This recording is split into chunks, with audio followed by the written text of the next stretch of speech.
Is this about free speech, as Abhinav is pointing out, or is this pure politics, given what has happened between Smriti Irani and Rahul Gandhi? That's what we now want to focus on. Joining me now, Sanjay Jha, spokesperson of the Congress, Aman Sinha of the BJP, and Arunabh Kumar is an IIT alumnus and founder of the highly successful The Viral Fever Media Lab. Appreciate all of you joining us. I just want to understand, first from you, Sanjay Jha, the Congress protesting outside Smriti Irani's house. Why are you holding Smriti Irani responsible? It seems almost that you are fighting a proxy war for the students by taking on Smriti Irani. You're holding her responsible for what happened in IIT Chennai.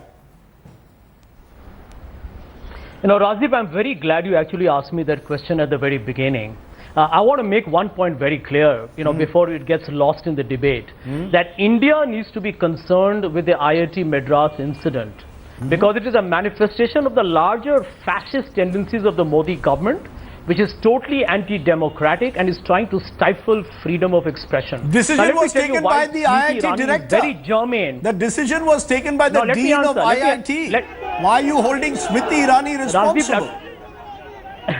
Rajdeep, I'll tell you the biggest myth, the biggest concoction of lies being sold by the BJP propaganda machine is that the IITs are an autonomous body. Not anymore, not under the Smriti Irani and the Modi Sarkar regime. Why did Dr. Anil Kakodkar resign from IIT Mumbai? A respected scientist, why did he resign? Why did Dr. Raghunath Shevgaonkar resign from IIT Delhi? Why did M.M. Ansari from UGC tell you that he was being interfered with? These are all independent institutions. You see, there is a clear saffronization of education happening in India. Now, the director of IIT Madras is clearly under tremendous pressure. I mean, you have IIT directors resigning left, right and center. You have people like Dinanath Batra who are now in the forefront of Indianizing education. You have people, no, 1 minute. You have RSS members now in UGC. You have an RSS person in the National Book Trust. You have an RSS person heading the BHU in Banaras. I mean, you're talking about a larger orchestrated campaign, one, to promote saffronization, and therefore, you need to stop student bodies like the Ambedkar Periyar Study Circle, Aman Sinha which is challenging Modi on the same principles, on the same principles of crony capitalism, can I just hold on? You know, you're making labor reforms. Can I get Aman Sinha in? Because you're making lots of large points based on what has happened in Chennai. Aman Sinha, respond to what you're hearing from the Congress today. They've gone and protested outside Smriti Irani's residence, and their principal charge seems to be that the Narendra Modi government wants to stifle all forms of dissent, including a study group which has an alternative view which is critical of your government.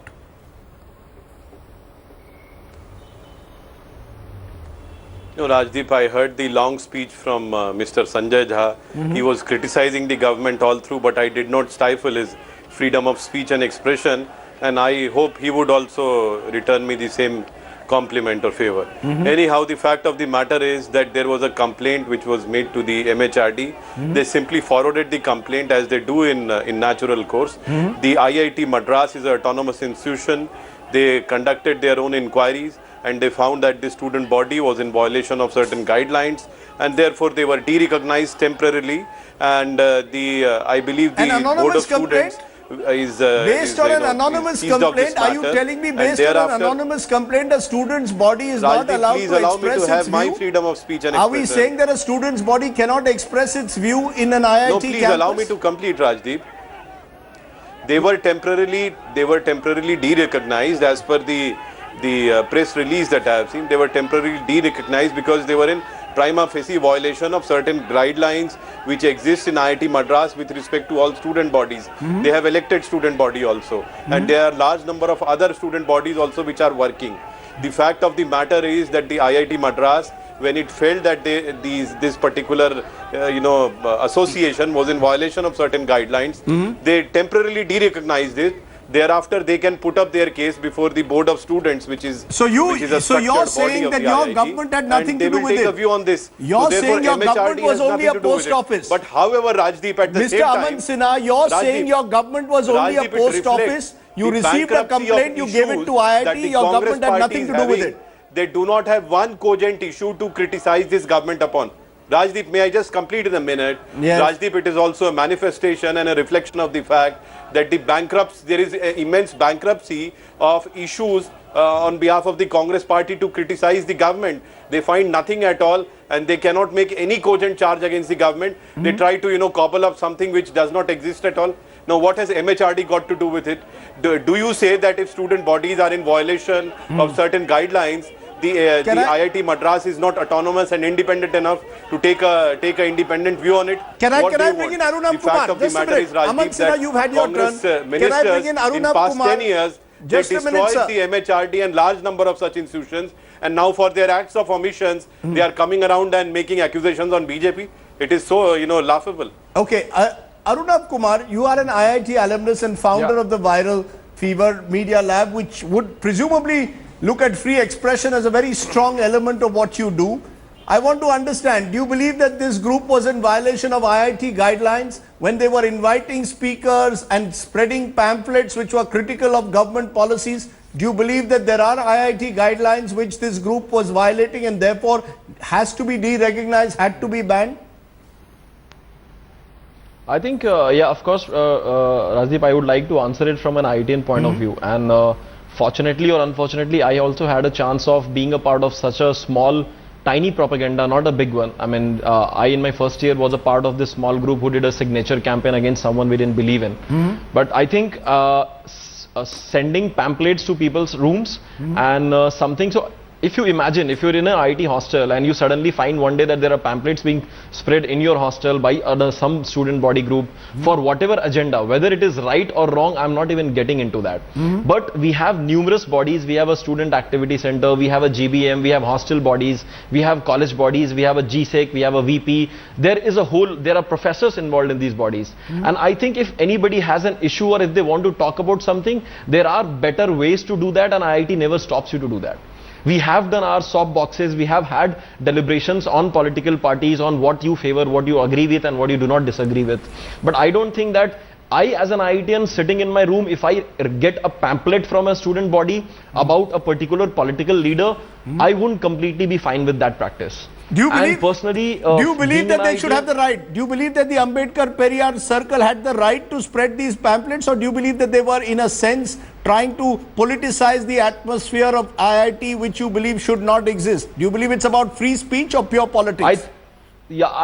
I think Rajdeep, to some extent, I do believe that there are certain best practices that we should retain in the campus. And like I said, there are ways to do it. You can always go to a GBM general body meeting and say that, hey guys, I want to talk about this. Let's have a meeting. Let's sit 100 people in a hostel. Let's do this. Let's have a discussion on this. But no, I mean, today you are spreading pamphlet. Tomorrow you can start doing a rally. Third day you can have a political rally happening in a campus. So where does it stop?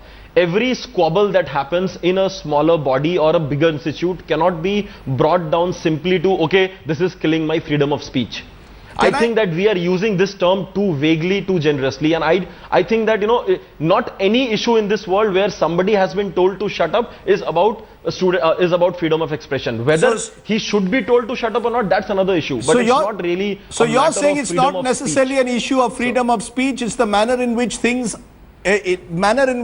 students conduct themselves in a way on an IIT campus. Sanjay Jha, respond to that. It seems that the Congress has decided to make this about free speech, because it comes interestingly a day after Rahul Gandhi claimed that there was an RSS Shakha culture being brought into this country which prevented an internal dialogue. It seems this is now the narrative of the Congress, that if Narendra Modi is at the center, then there will be no space for any internal dialogue. Is every issue going to become about free speech, or do you believe that this case, in a sense, reflects the core of what Rahul Gandhi is trying to claim?